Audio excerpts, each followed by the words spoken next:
Bien, esta es una clase de autobiografía.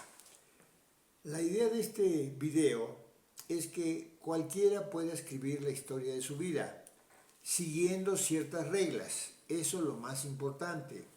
Por ejemplo, no sirve de nada que lean autobiografías de gente famosa o lo que sea, porque la historia de la vida de ustedes es única y excepcional con respecto a otras vidas. Así que lo primero que hay que hacer es ver una serie de elementos. Estos videos tienen unos 10 minutos de duración. Después de este vamos a lanzar otro. La línea general que vamos a seguir es la siguiente.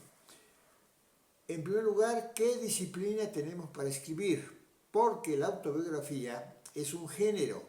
Es un género donde no se necesita saber inclusive ni leer ni escribir. Aquel que pueda leer y escribir y que tenga más formación también estará en buena situación, pero la historia personal puede ser dictada y hay diferentes formas de hacerlo. Eso también lo vamos a explicar con calma. Entonces, en este caso lo que hay que tener es una buena voluntad y buscar el lugar de trabajo. Empecemos por ahí. ¿Dónde vamos a trabajar? En algunas casas no es eso posible porque la persona que redacta su autobiografía o que le dicta a alguien su autobiografía tiene el problema de ser interrumpida.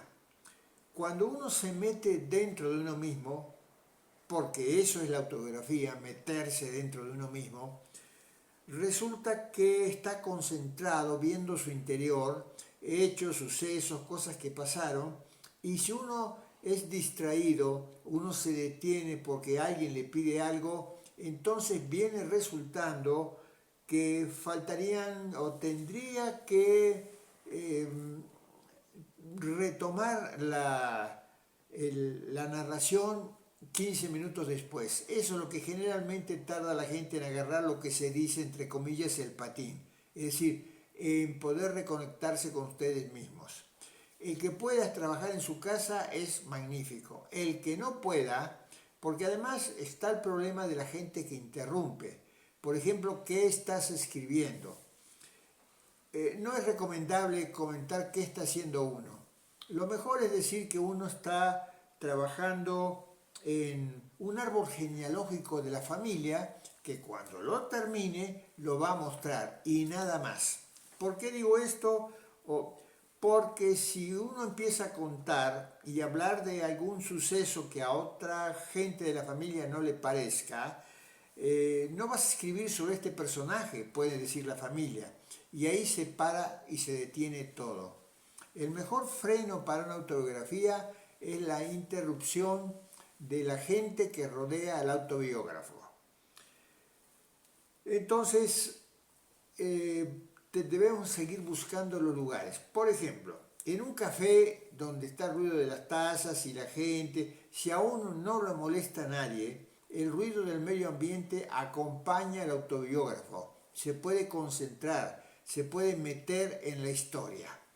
Entonces, una biblioteca puede ser un lugar, puede ser una oficina donde a uno no lo molesten, en fin, hay que encontrar un lugar donde se pueda trabajar en paz el tiempo que uno pueda. Ahora, ¿cuánto tiempo puede uno escribir? Resulta que la mayoría de las personas, generalmente son adultos los que escriben su autobiografía, a lo mejor se han desconectado de lo que es estudiar, de lo que es estar concentrado sobre un texto, trabajar redactando, y eso es algo que debe ser reeducado. Uno tiene que reeducarse.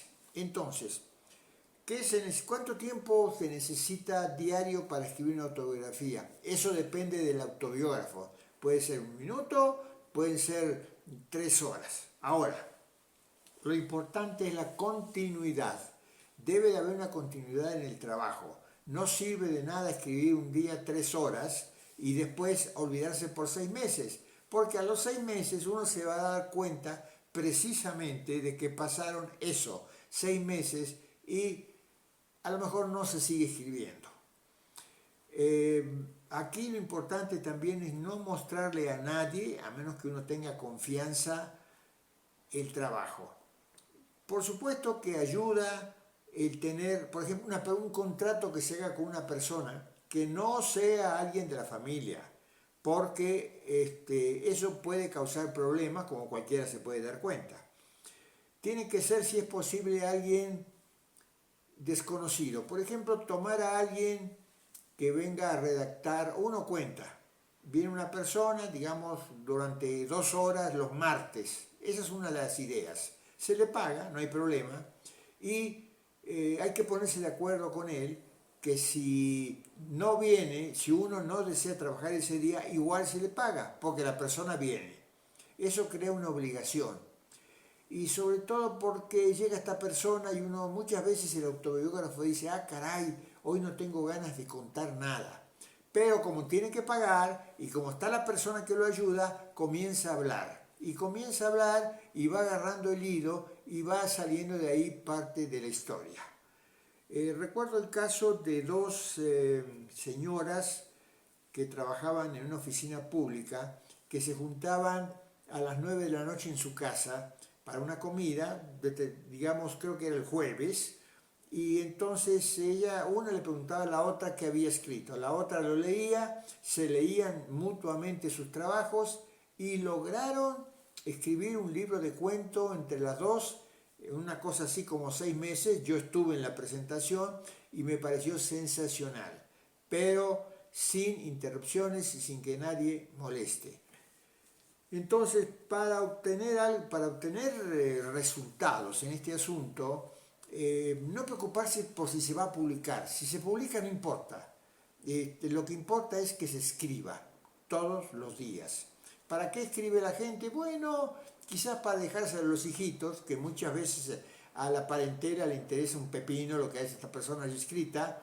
Yo me he encontrado con gente de familias de muy buena prosapia, que resulta que la abuelita escribió una serie de memorias y la familia le impidió publicarlas porque decían cosas que a ellos no les parecía, y finalmente eso fue a parar, ese documento tan importante fue a parar a la basura. Entonces hay que tener en cuenta que acá hay un solo objetivo: contar la historia de la vida de uno y punto. Muchas veces el autobiógrafo dice, quiero escribir la historia de mi mamá, o quiero escribir la historia de mi papá, que fue un hombre grandioso. Bueno, sí, evidentemente nuestros padres fueron gente grandiosa, pero viene resultando que la mamá no va a contar de todas las relaciones que tuvo antes de conocer al papá, y el papá lo mismo. De manera que esa pues, es una historia interesante, que le guste a la gente. Aquí no hay ningún compromiso, si no se miente. Sobre todo es muy importante no mentir cuando se cuenta algo, no fabular. Por ejemplo, ¿por qué decimos que la autobiografía es un género único? Porque no se necesita saber ni leer ni escribir, y porque no se puede inventar nada. Por ejemplo, el caso de cuando uno se pone a escribir, hay una determinada situación, no hay que fabular. Si uno escribe un cuento, sí puede fabular, una novela también, un ensayo también, una poesía también, pero en la autobiografía no se puede inventar nada. Es lo que ocurrió. Y para que quede bonito, como está redactado, eso lo puede ser una persona que maneje bien el idioma, sin agregar nada.